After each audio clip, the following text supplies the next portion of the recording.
In today's Tech Tuesday video, I want to take a minute to talk about some aftermarket concave options that we have available. One of those would be the Thrashmaster concave from Martin-Till. Another one would be an aftermarket option from Copperhead Ag. And so with harvest just around the corner, now is a good time to check out your concaves that are currently in your combine.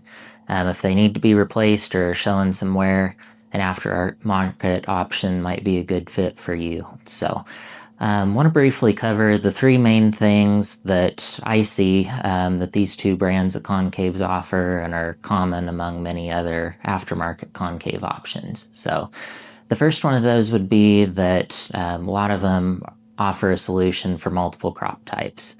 So no more changing concaves for corn or for wheat or back and forth for both. Put one set in and leave them there. And they're able to achieve that largely because they're a combination of both a small wire concave that you'd use for small grain crop that uses a lot of grain on metal threshing to achieve that.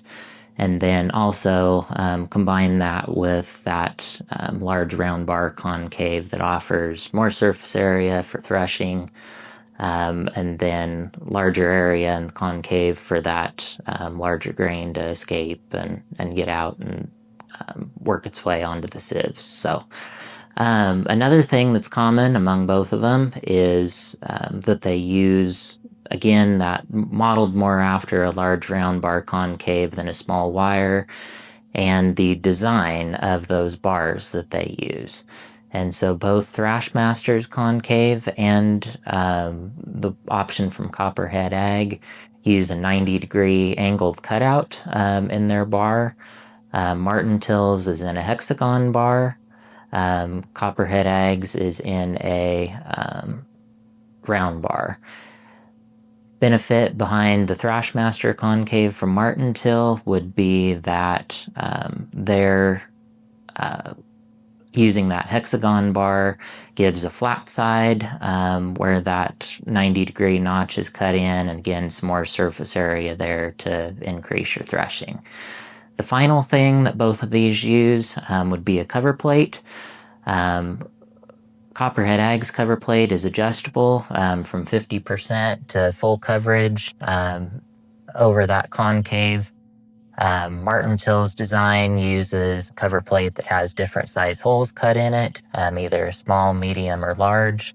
But again, the idea behind those cover plates being that you're wanting to hold material inside that concave for longer, encourage some more grain-on-grain threshing action.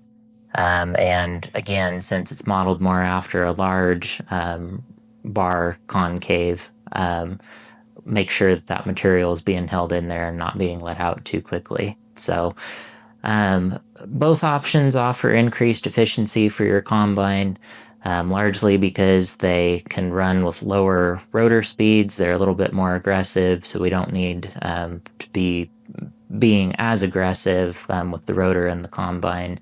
If we're not doing that, then we can potentially see some fuel savings there. Also, because they're more open or have the potential to be more open, especially in small grains, we can see some increased field speeds there because we're able to keep material moving through them more evenly. So if you have questions about any of these options, reach out to any of us and we'd be happy to answer them.